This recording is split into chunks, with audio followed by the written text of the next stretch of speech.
Oh, sure, but I still want you to stand up the next, if you can, the next meeting or whatever, and then talk about really the organization. And you're not doing ethnographic stuff. Eric, I usually go to community That, but he's got much richer life. He's understating it. And you're new too. Yes. Yes. I'm Rebecca. I am a teaching anthropology, and I recently graduated from the science for the first year too. So we usually gather with me. Oh, cool. And I'm really looking for kind of like public health, women's health, issues, that science. Well, it's good time. So I was going to talk a little bit about that. And I'm Paul. And what do I do? I'm trying to build this organization. Until 2009 was a senior faculty member at Arizona State University's Center for Science Policy and Technology. I've taught at Arizona. I taught at Arizona State, at MIT, at Georgia Tech. Several books, but right now, the culture of information systems, sociological, and it's called Infotopia. It's got chapters called Infocosis. It's got a number of those really catchy sets and terms that all editors like. And I'm also funding a corporation called Data Insight.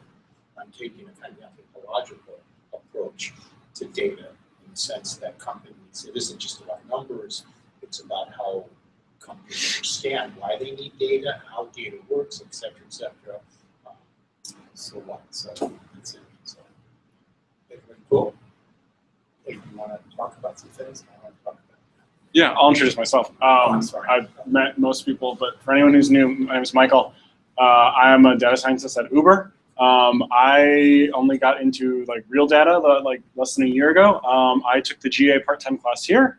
Then I took the data science immersive class at Galvanize, and then started at Uber 2 months ago, about 2.5 now. I will add that for those of you just starting out or looking for jobs or in school, I just went through like my second like full-time job search process in the last couple of years. So I'm very happy to be a reference, especially if you're looking for jobs in Seattle. I now know a lot of people, a lot of data scientists at Amazon, Lyft, myself at Uber. So I'm very happy to help on the side for those of you looking for jobs. So if you want to talk after this, after we split up or after the meeting, on Slack, email, feel free to reach out. We don't have that much kind of formal scheduled for tonight. There's some flex around like how these meetings will be divvied up. This is our second general meeting in a row, so there's not that much like big updates. It'll mostly be devoted towards small groups tonight. So I think Paul wants to talk a little bit. At 7:15, we may have someone just kind of like presenting an interesting article they read. In the effort of saving everyone 30 minutes to read the thing, we may just like talk about it and get everyone updated on something we think is worth knowing about data in today's world. So Paul, why don't you go ahead? Thank you. I think this whole enterprise, Seattle Data for Good, came out of my own interest in how networks take form. What's the sort of the physics, if you will, of how networks take form, both human social networks and the parallel with systemic data networks and telecommunication networks. I mean, is there, if you will, an absolute kind of geometry that regulates the ways in which networks get formed, no matter where in which there are manifestational differences? Is there a common grammar, if you will, to the ways in which networks behave, how they originate? Do they group and nodally group and then they disperse? Is there deterritorializations of networks? There's some really sophisticated ways of beginning to look at it. And one of the problems I've had, it's a big word, but it just means to sort of, there's information, because there are always anomalies within systems that cause systems to either migrate or to change, evolve, take new forms. There's an interesting sort of behavior to all of it.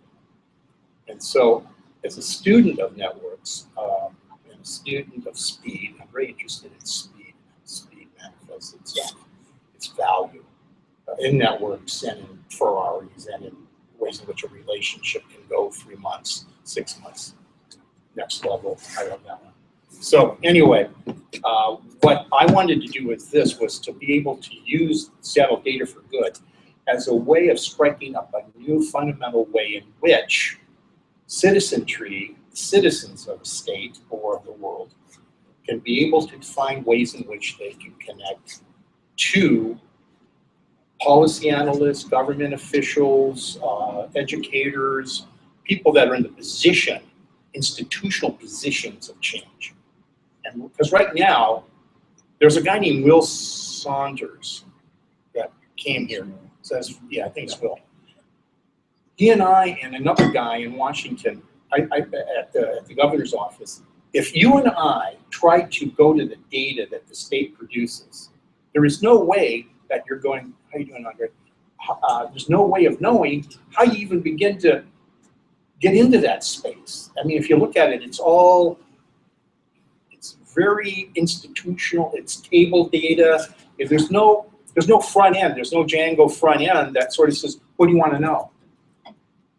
There's nothing like that. And so that's what we're going to be working on. It's one of the projects that I hope we can get Seattle Data for Good to be able to do, is to create a front end that's far more ergonomically and cognitively sympathetic to the fact that the general public has no really easy way of getting into things. So what I wanted to do was suggest to you my latest effort to do all of these things. I've been working with the governor's office, with the mayor's office, with our senators and our congressional liaisons, to begin to have them understand that there is this group of people that have signed up, the membership in this group, some of which are active, others that are probably not as active, et cetera, et cetera. So here's what I just recently did. I found out kind of like the, sort of like the, what's the thing, the golden, what's that, with Lancelot, the golden rule? What? Holy Grail. The Holy Grail. Yeah. Thank you. Yeah. Anyway, the Holy Grail. I think I found out that there's sort of a key to all of this. If I ask how the governor and the executive branch of this state, most states, get their information to be able to get into policy, they often have some kind of an office of information or data underneath them. But this state's very unique.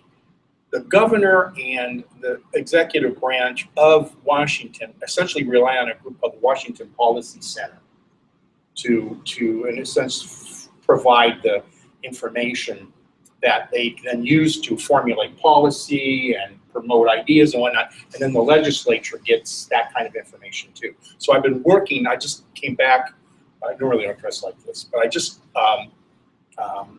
got back from a meeting with the head of this Washington Policy Center. There's 15 people, staff members, that cover the whole gamut of concerns: environmental, economic, education, sustainability issues, agribusiness, et cetera, et cetera. We're going to be able to get one of those people every month to provide a kind of view of where they are in terms of their policy thinking globally, locally, and nationally, so that the people that come here can hear those and then either come up with a project or whatnot. I've got a meeting, this was with Jonathan, I was going to just remind Jonathan, I've got a meeting with the education specialist that works for the governor, a policy person. And she turned us on. Who's going to be attending this meeting is a guy named Andrew Weller, W-E-L-L-E-R, who is the head of the Office of Financial Management. And that's the person in his group that really started associating dollars to ideas and to policy, and then eventually to legislation. So I'm trying to put this whole kind of puzzle together as to finding out who would benefit state government, who would benefit in state government from citizens who can come up with projects. Once those projects are identified, then these projects can be constructed, created, tested, and then deployed, and then go back and serve finally the legislature. I won't name any names, but I talked to a person. I said, so how does the legislature finally make decisions about stuff? And the guy said, come on in. This isn't the Amway party. No, just a joke. Oh, it's not. Seattle Data for Good. Thanks. Glad you came. Have a seat anywhere. And I found out this guy was saying, which is really interesting, the legislature, when there is information, they tend to ignore it. And they essentially don't use very much information in debating the decisions that go into citizen sort of factors. The governor wants a right, he's asking the legislature to be able to actually sign off committees that they got the data, they looked through it, they debated that information, and on the basis of that information, they made a decision. So he's actually asking them to actually do that, so it's an informed sort of thing. So anyway, to cut it short, I'm really sort of the public contact person for this organization. And what we want to do is be able, probably in the next year, 2017, one of my dreams is just to go ahead and get this thing really up and running, where we have a real good working model, a template of how projects get constructed, how do projects get, how do we learn about needs? How do those needs become projects?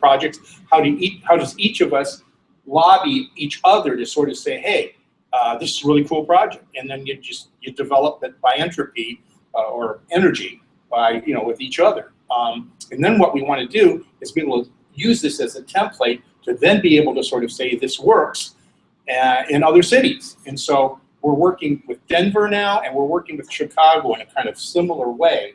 I've got two friends teach at University of Chicago, University of Boulder, Colorado, that we're trying to formulate this as we go along, so that eventually, and here's the big prize, eventually there's going to be a database where all the solutions from all the Data for Good organizations in the country, they post that data solutions to that database, those solutions, and then any city that may have a problem or a state that has a problem could go right to that database and look at how many cities, how other cities or individuals solve those problems. And then they can use those solutions or that information to help them.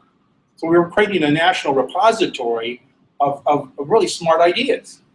And that's one way you really, and here's the ultimate, how do you generate intellectual capital? Bingo. Because cultures rise and fall by the ability to generate intellectual capital. It's just a fact.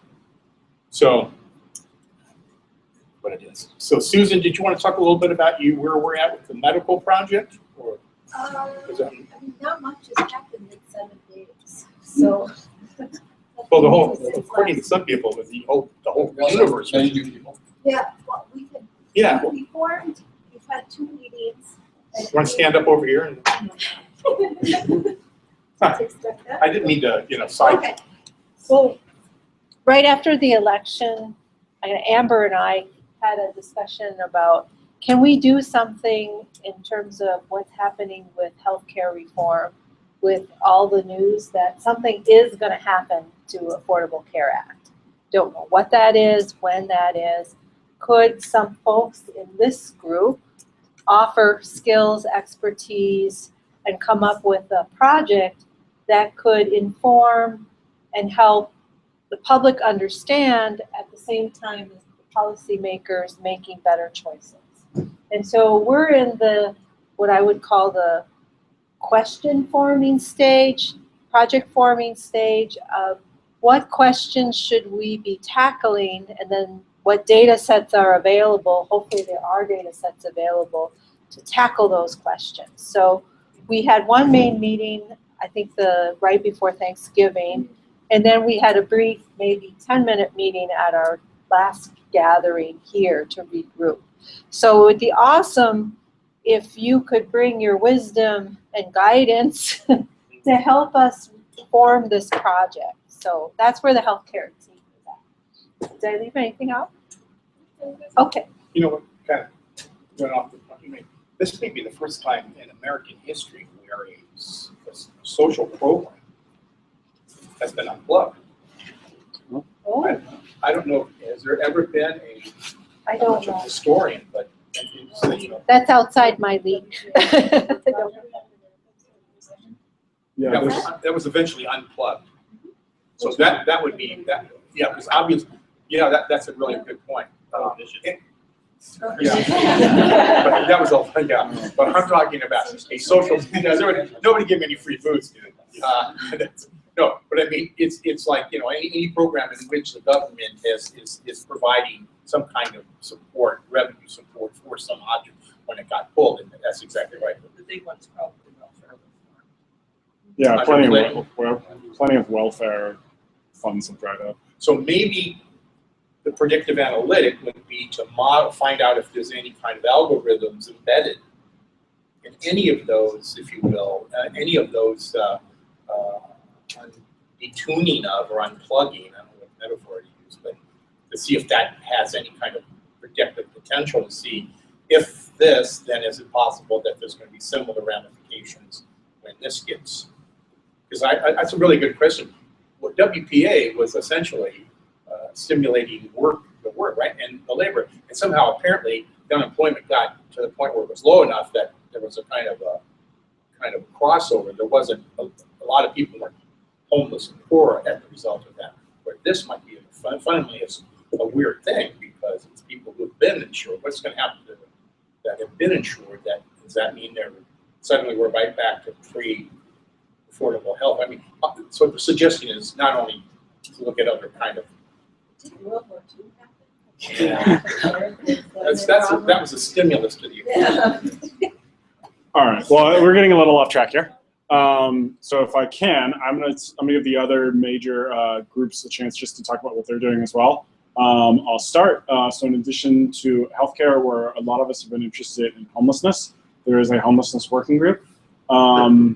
If you're interested in that, and if you want to kind of collate around that after this, I'll kind of be heading up that chat for a little bit.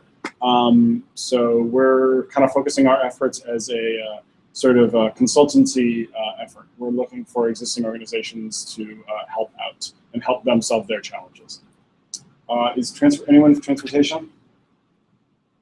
I can touch on transportation. Yeah. I think we've been a bit quiet the last couple of weeks, but 2 weeks ago we added more race swing and so it's coupled with a lot of potential projects. I think we still want to partner with organization. So nothing concrete at this point, but a lot of Yeah, I mean, I think the whole soul of this organization is not about within 10 minutes come up with a project. Because it just doesn't make sense. Unless it's an existing one that somebody else has already kind of conceptualized and have it working, and then we can come in and help them with some sense of their suggestion. A lot of research, prioritization of projects, a lot of different input from different people.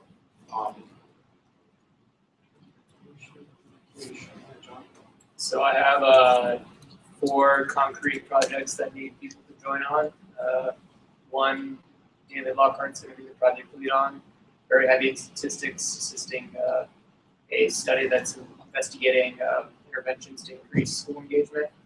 I have another one that is creating a script that could be used nationally to help the submission of some civil rights data from the school Department of Education here in the state of Washington.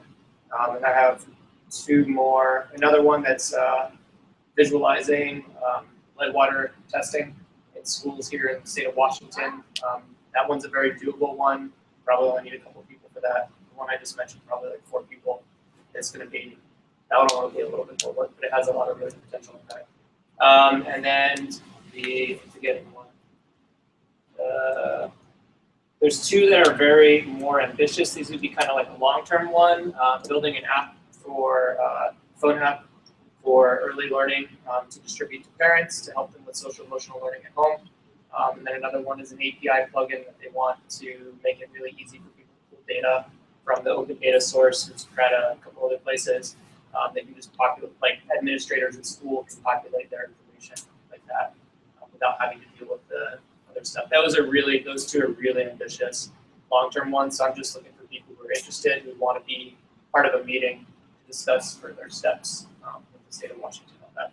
So yeah, there's a lot of stuff going on in education, and I need bodies to actually start working on stuff. And minds. And yeah, that's it. On the side to all of this, real quick, I'm also involved in an organization called NoSchoolViolence.org. And it's a group of volunteers, primarily data science people throughout the United States and Europe. And what we're doing with No School Violence is we're using, we've gotten about 1,000 data sets that we're using as our proof of concept. We're building a database that we're using Apache and Elasticsearch search query tools, and front-ending it with Django and creating this proof of concept. And we're testing it now with some schools and whatnot, where teachers and parents and school officials can type in observed behaviors that they're seeing in particular students and being able to extract from that after they submit these observations. And on the screen, there's an encyclopedia from the DSM-5 that lists different observational unique elements that they click and then it appears in the text field. And then what happens when they hit submit, it gives them a listing of the correlations between those 6 observations and 5 observations and the frequency of those in the recognized 8 forms of school violence that the CDC, the WHO, and NIH have created: bullying, cyberbullying, sexual harassment, weapons brought to campus, violence to off campus, et cetera, et cetera. And then they can correlate that, and then it gives them a predictive analytic that if they added these other terms, then the percentile correlation between those elements and the particular increases or decreases. So for example, I can type in single family, income under 40,000, lower grades, socializing, becoming limited, and that might pop up and say weapons, likelihood of weapons brought to campus is 42%. That's only out of like 1,000 data sets. There are millions of data sets since 1950, police records, reports that just haven't been culled yet. But if I add a leather coat to that last category, it's going to punch up about 75%. It'll go from like 40% up to 75% likelihood that there's going to be a weapon with that leather coat.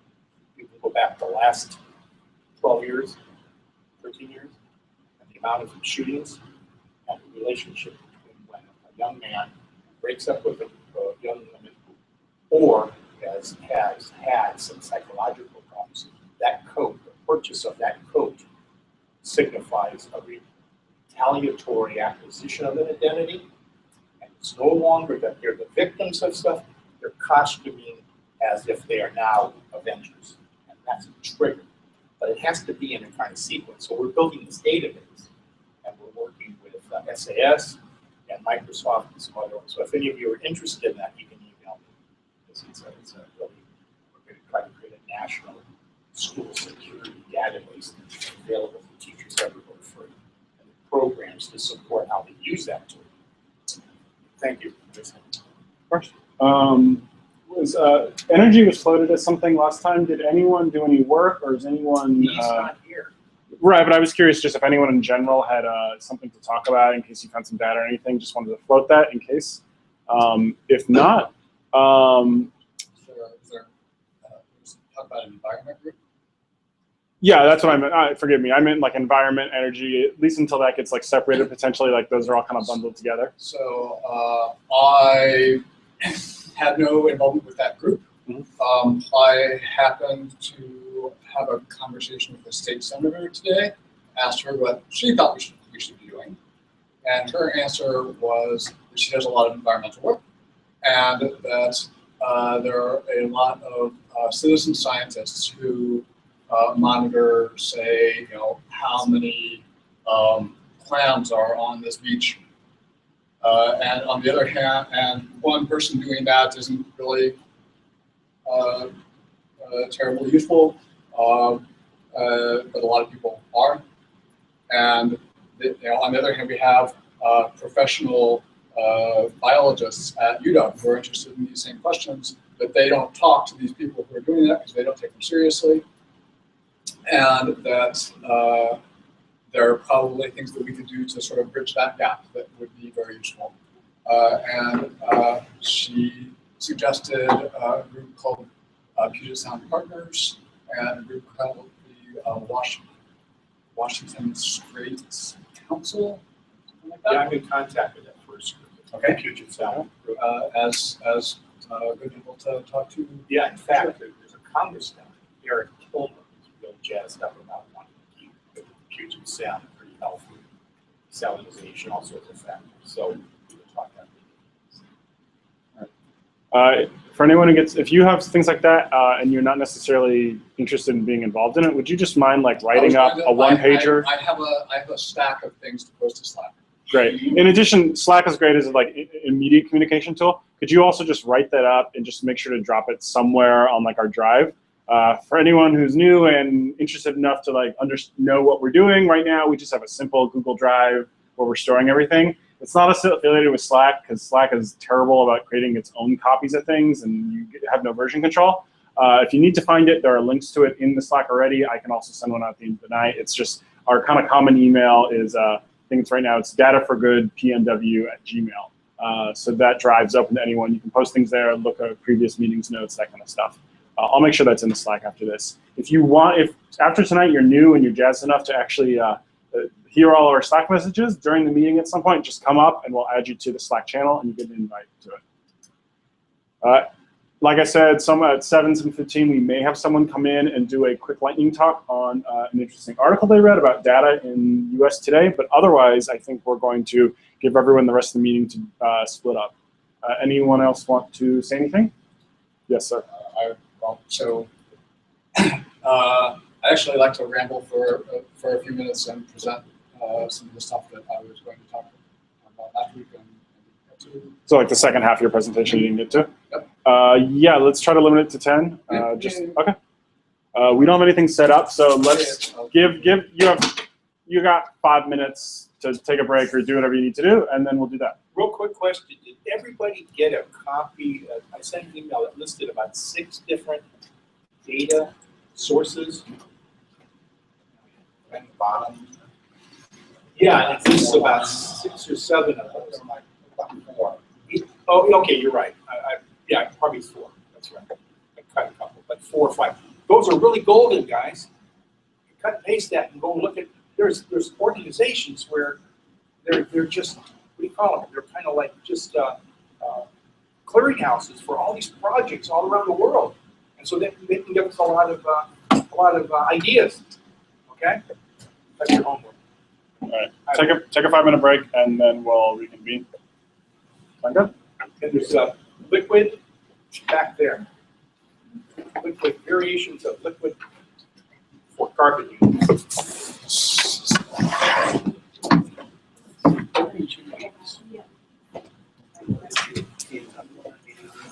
Oh yeah. Excuse me.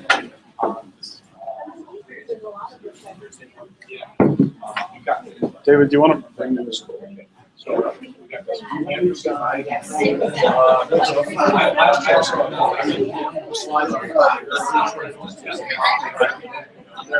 They're important for me, but they're less important for. Okay, well then you can go. So should I just turn it on? Sure. Okay. Do you have their, shoot me their names, like, who they are? Yeah, one guy's name is Andrew Wells. Sorry. LLE.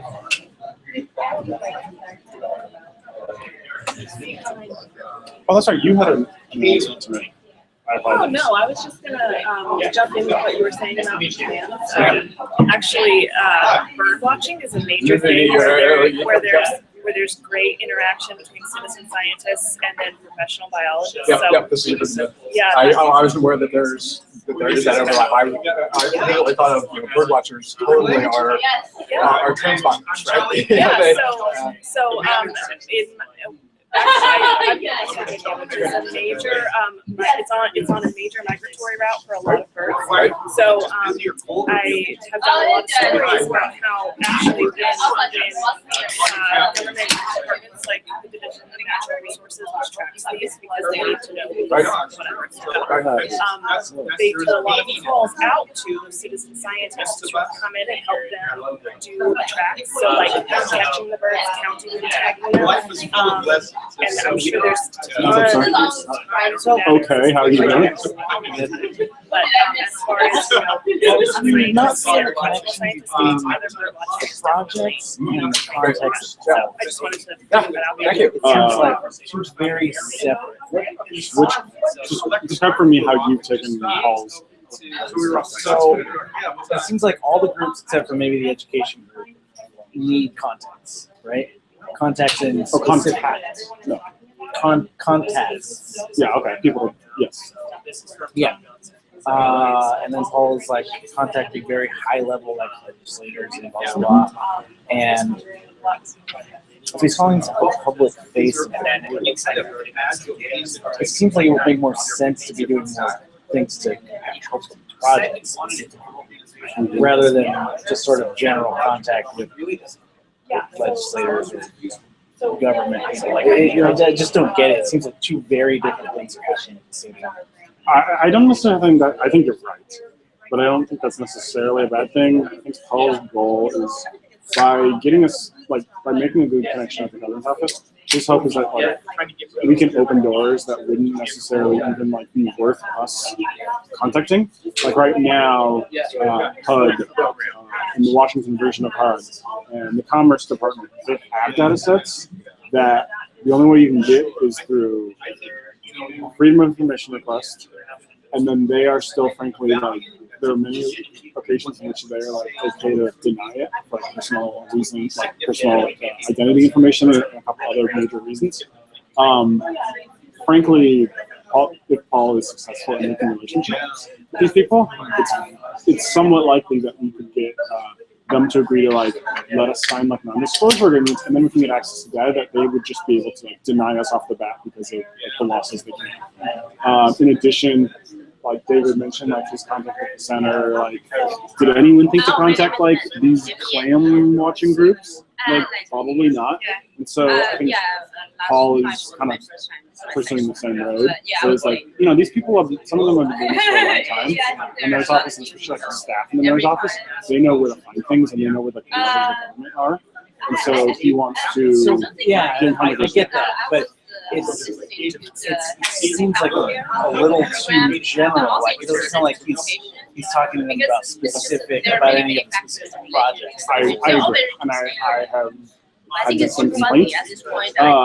Frankly, he has invited me to come along to some of those meetings, and they're always at 2 p.m. in the middle of the afternoon on a Wednesday. It's Paul, he asked me if I want to fly to California with him. I was like, dude, no, I can't take 2 days off work. So I agree. It would be great if his meetings could contain people in here whose minds are more focused on looking for particular projects. That hasn't happened yet. I think we will optimize towards that.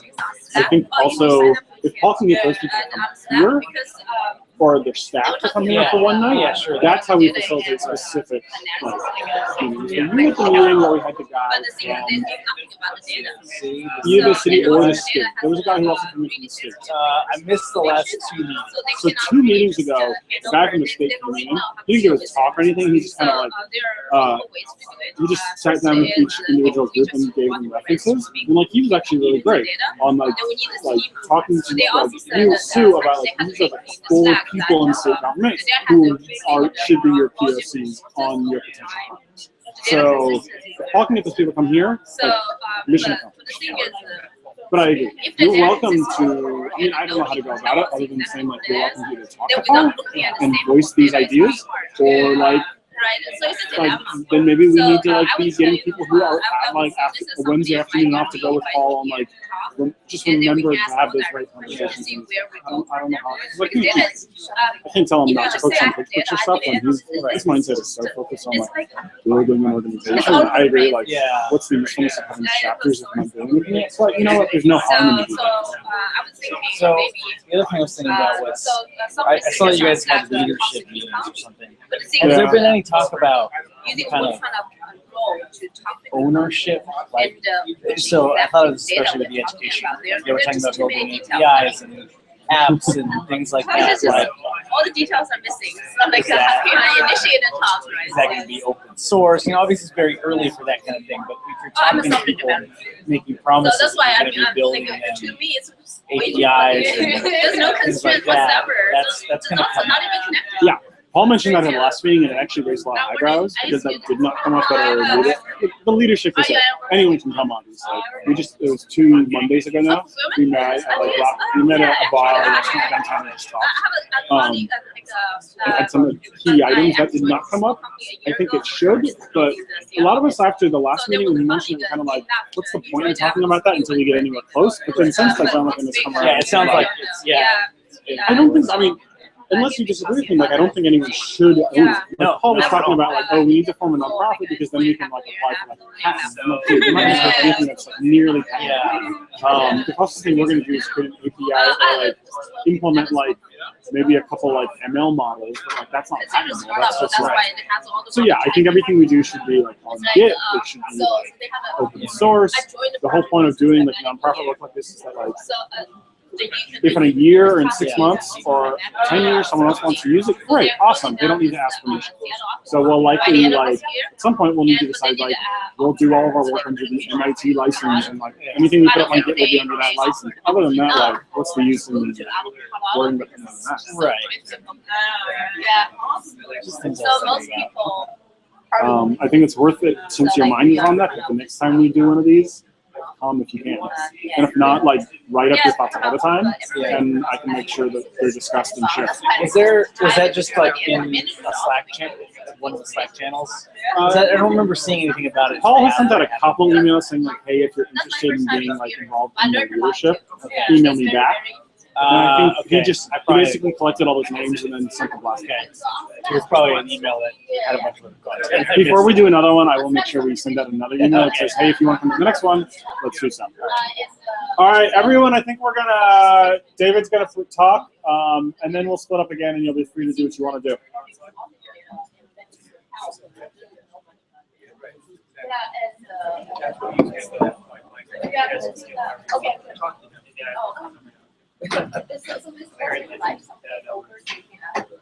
Want to know? That's a good question.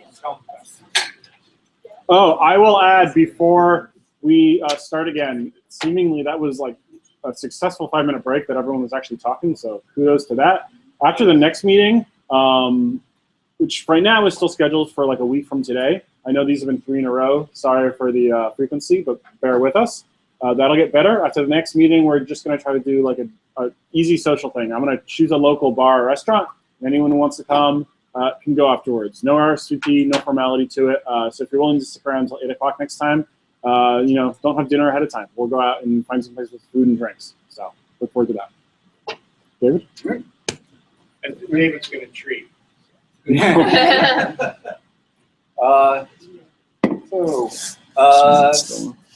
Since there are some new people, I talked last week a little bit about, so 10 years ago, I was a grad student in biostatistics at UW, and myself and 3 other graduate students read an article about a group of graduate students at Purdue University that were doing volunteer statistical consulting as a way to get students working on real-world problems, a way to benefit groups doing good work in the community, and a way for the university to do outreach and ameliorate some of its town versus down problems by making direct, valuable contributions in their community. And so we said, that sounds like a great idea. Should we do that too? Of course we should. And so we started a student organization to do that here at UW. And 10 years later, it's still going. And so that was why when I heard about Data for Good, I was like, I want to get involved with this. It led me to go and review what has that group done over those 10 years. And they've done work for the Seattle Aquarium, counting fish. They've done work for Planned Parenthood, identifying irregularities and possible errors or fraud in databases that they were putting together. They worked for the Clinton Global Health Initiatives, verifying the quality of vaccines to be distributed in Ethiopia. We worked for Meals on Wheels, estimating how many meals they needed to wheel around. And a dozen other things for organizations high profile and low. So last week I talked about what some of those projects were. Today I wanted to talk about some of the things that I learned from my 3 years working with that organization. And one of them is, what is the public good? It seems like a straightforward question, but it's really fundamental, and it turned out to be surprisingly contentious. So one of the early project leads that we had was for a group called the Center for Traditional Medicine. This is a nonprofit organization that was running a clinical that runs clinical trials and supports medical techniques from Native American traditions. And they had gotten a grant from the NIH to do a trial of a form of touch therapy in people who were doing elder care, where they have dozens of hours a week of responsibility for taking care of an elder member of their family or tribe. And they did a randomized trial, and some people got this touch therapy treatment, and other people got 4 hours of vacation. And they collected blood samples and measured stress hormones and gave them depression inventories. And they had published a paper, but they hadn't looked at their physiological data yet. And they had run out of money to pay the statistician who they were working with. And they heard about us and wondered if we would work with them. And I was shocked when some people said, "Is this for the public good? This is a special interest group." And the idea that we're not going to help out a Native American group because they aren't the whole community was jarring to me. So that got us talking. And what is it that we're here to do?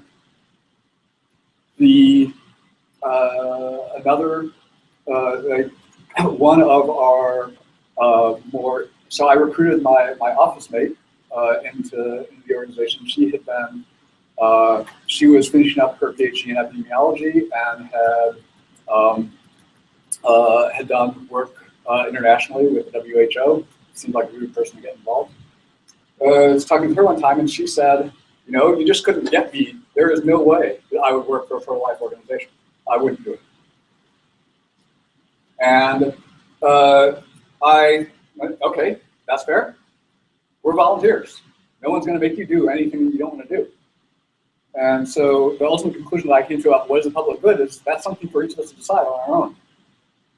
And you can work on projects that you feel fit with your idea of public good. And there may be projects that come in that don't fit that idea. And I ask you to respect that and respect that other people may feel that that's the change that they want to see and that that's the work that they want to do.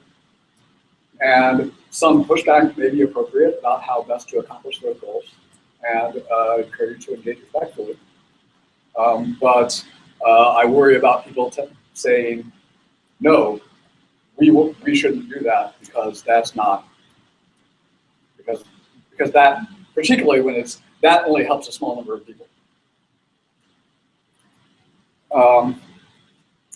Another thing that came up, we got eventually we got a project lead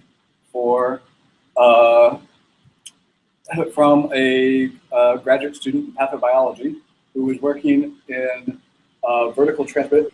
transmission of malaria from mother to child, and was doing genetic analysis of the malaria organisms to identify children that had been infected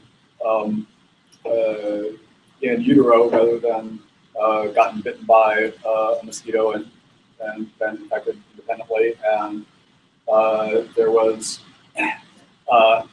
there's existing methods to do this sort of linkage disequilibrium analysis in diploid organisms, but malaria is a haploid organism, and the math becomes different. And she wondered if we would help her out with that.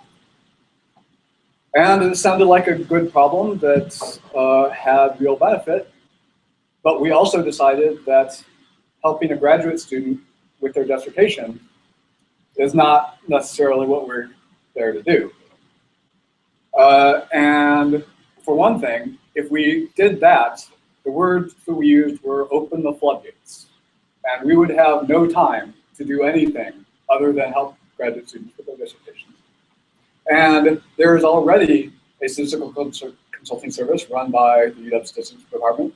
The Center for Statistics and Social Science has a consulting service that they run. Our graduate students, an underserved population, the entire university, large sections of the university exist to support graduate students doing their research. And perhaps this was not where our efforts were best spent.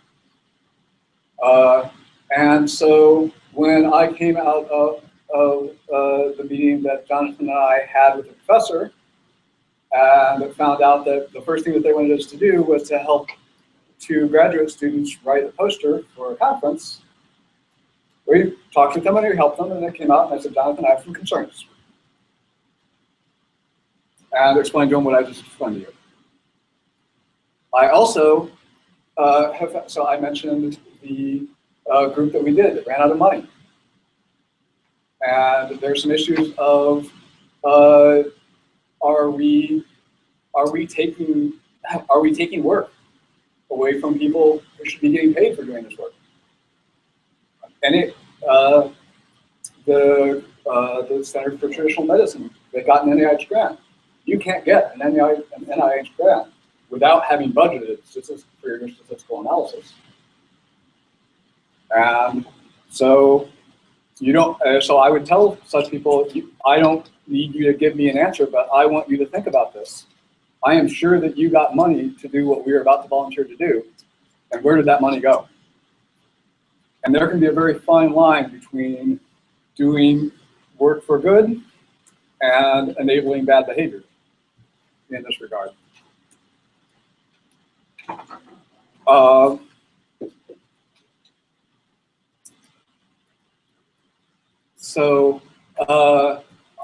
Last week I talked some about a project that I was involved with for the Washington State Department of Agriculture. They had done a survey of schools on serving food, buying and serving food from Washington State farms and schools, and they had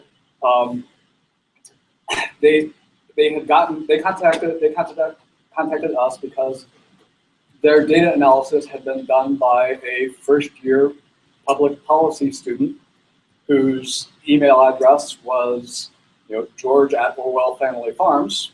It wasn't actually George Orwell, but this person had done a lot of work, and they had made a lot of graphs, and a lot of them were quite poor. And I went, and they got me to come on and read through what they had done and say, this is fine, that needs to change, this needs to change in this way, you need to include your missing data here, so forth and so on. And there was we had a conversation. They said, the first thing they asked me after I read it was, does it look okay? And I said, well, it looks okay. Do you mean, does it look like it was done by an amateur or a professional? It looks like it was done by an amateur. And I think that there's a lot, that one of the things that an organization like this can do is to provide experience for people who are aspiring and junior, and help them develop skills and do it on problems that have actual benefits, not just a toy problem out of the textbook. But I also think there's some danger and some concerns about quality assurance and having experienced people involved who can oversee that work and ensure that it is done well and that we don't end up doing bad rather than doing good because we aspire to push our boundaries.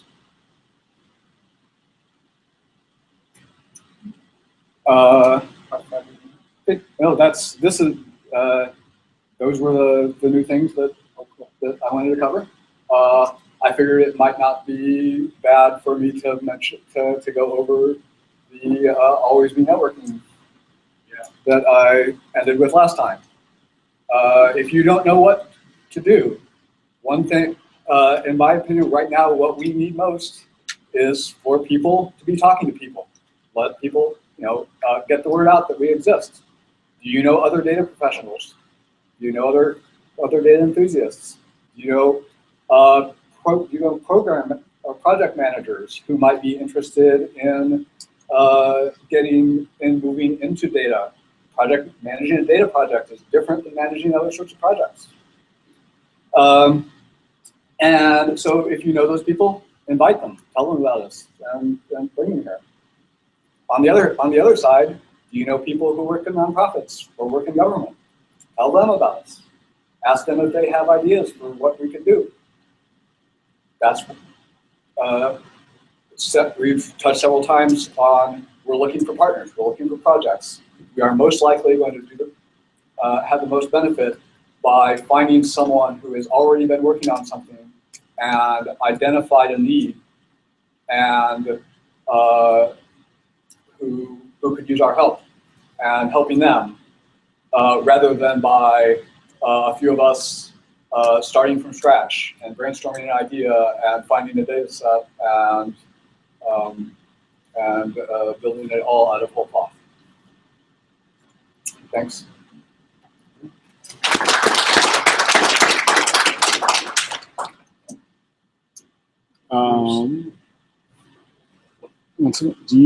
Are you ready to talk?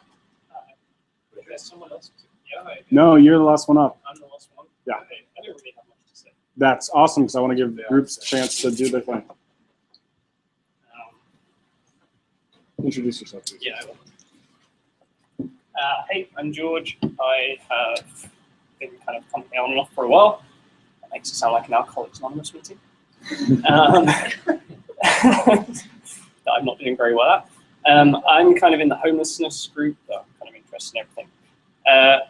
I guess you want me to talk about the article that I linked to earlier. Yeah, so there was an article, I posted it on the Slack channel earlier yesterday, maybe.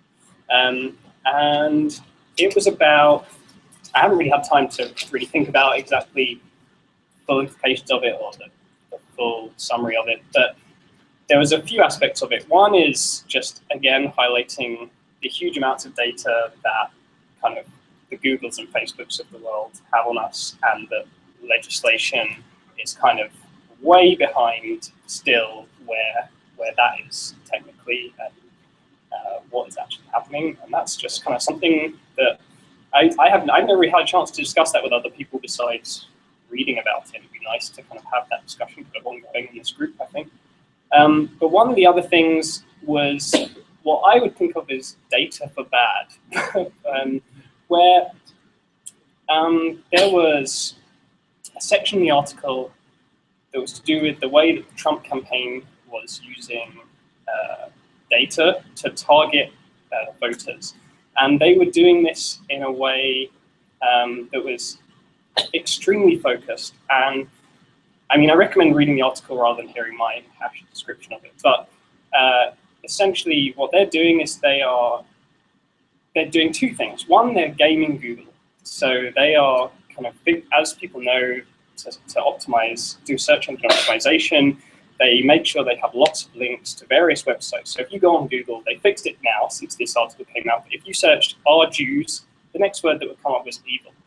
And that's essentially because right-wing players have made a huge network of sites that all link to each other backwards and forwards.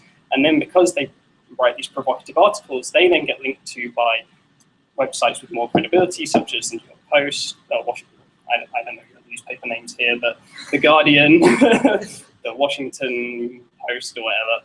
And then they end up getting bumped further and further up the search rankings. Credibility of it goes up. And credibility goes up as well, because there's studies that show that the higher up something is on Google search ranking, the more credible this looks. And so you kind of get these situations where people can start typing seemingly innocuous stuff into Google, And then they end up in this kind of world that Google has kind of supposedly put forward as truth, but is actually a horrible, twisted version of the truth. So that was one aspect of how that side of the political spectrum is kind of exploiting data and the way that data is mined on the web. And the other aspect was the way that they then use trackers. Once you go on one of these websites and read these stories, and again, this is something I feel that is not in the public sphere at all. So the fact that you're tracked all around the web, wherever you go. And then they were using the trackers to see how people would react to specific stories and specific messages. And they were using, I think the company was Cambridge Analytica. They might even be a British company, I can't remember. And they had about 100 variables that they were tracking across 220 million people. And then they would have messages of 400 variations of a message that they would deliver to targeted voters.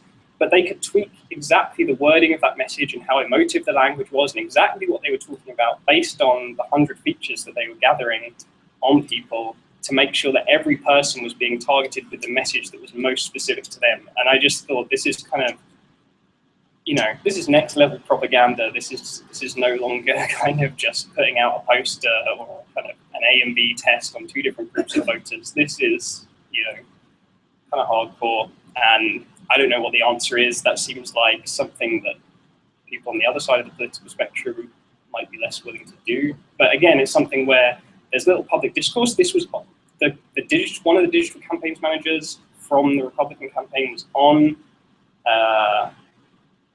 NPR this morning, and they were talking about this campaign. The way they alluded to what I've just been talking about, but they never really asked any direct questions, such as, is it ethical to be collecting this data and targeting people in these ways? And again, just those questions are not out there in the public sphere. And here, particularly, the legislation seems to be falling behind. I read a little bit up on in Europe, that kind of stuff might not be possible, but there's a very disjointed world on this kind of stuff out there. And I haven't really talked to anyone else about it. It'd be nice to talk about it here. Sorry if that was a bit partisan. No, because even without the partisanship, the question then is this constructed reality the best for the public good? And that would be an interesting project, would be for those of you in media or journalism, it could be a very interesting project. How does this happen? What's the effect of it? What kind of data shows us the effects of these things? Mm-hmm. Yeah, I think it's brilliant. Anyway, something to think about. I'd be happy to talk about it with anybody. Let's do that. Thank you. Who's the Brexit guy thing? Yeah, he was on talking how the left was doing in England, in the UK. Any other observations? Okay, so I guess we can, if you'd like to, just start talking. There's a link. Sorry, I just want to remember. There's a link to that article in the section. In the random. Oh, in the random? Yeah. Okay. No. Yeah, I didn't find it. Yeah.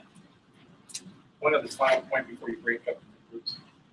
There's I'm part of a company that just got one called Digital Book Guild, Digital Book Guild, and I've attracted certain authors who are willing to forego profit on their novels for a certain period of time. The money generated by readers to pay for the ebooks goes to St. Jude's, the Children's Research Hospital for Children. I just had a novel published yesterday on Amazon. It's called Kavanaugh 1, The Oracle Virus, and it's a sci-fi thriller, and it's free right now, but any payment, it all goes right to that, to the PayPal account for that hospital, directly to readers. And I got, you know who Neil Stevenson is? Yeah, Neil's going to be putting his next novel in for us at the Digital Guild, and then try to get Bill Gibson to stop being such a tight ass. So, any of you who are sci-fi people, thank you. Okay, let's break up into groups for talk, and if you don't have anything to say, you can leave, and we can. I'm just understand these things. So you can start looking at your boxes or your computers and start talking. So, Yeah, we can do homelessness up here if you're interested in over there. talking. Transportation over here. Education, you get over here. Sorry. I'm not being interested in all the time. They are all very open at this stage. That's right. We're hunting. Yeah. Yeah, we're looking. It's the most interesting thing. With developing. Yeah, because you see all the different. Can you add me to the Slack channel? Yes, let's do that before I lose all my battery power. Actually, I just have the question that because somebody said they're inviting somebody over to talk about this homeless data thing Okay. Are you saying what? I'm sorry. on Slack. Someone mentioned something about it? Yeah. Yeah. I've been a little busy today, but No, okay. not today. I think a couple days ago when we asked about the schema of the data. That's right. Yeah. They said not many people know. Also, because it's public data and DSSG.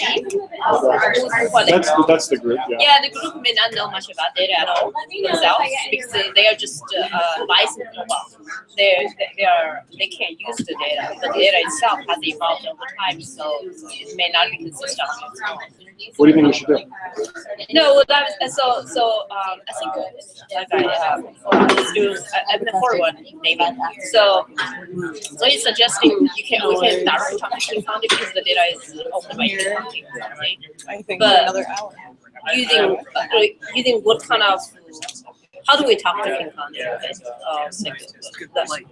I don't know. We already have a couple This is contacts temporary in standing some zone, so you departments can of totally freedom. sit here and I We're can trying to talk get my invited to a monthly breakfast that they do. A couple of their departments have a standing breakfast where they share data-related projects they're working on. So we'd like to get in that way. And that would be a good way to also meet the right people, how to get that data, how could it potentially be. I see. Because without details about data, it's basic. Yeah, we don't even have a schema, so we don't even know what the data. We're gonna work on that. But good points. Okay. I have a question. Yes. So I actually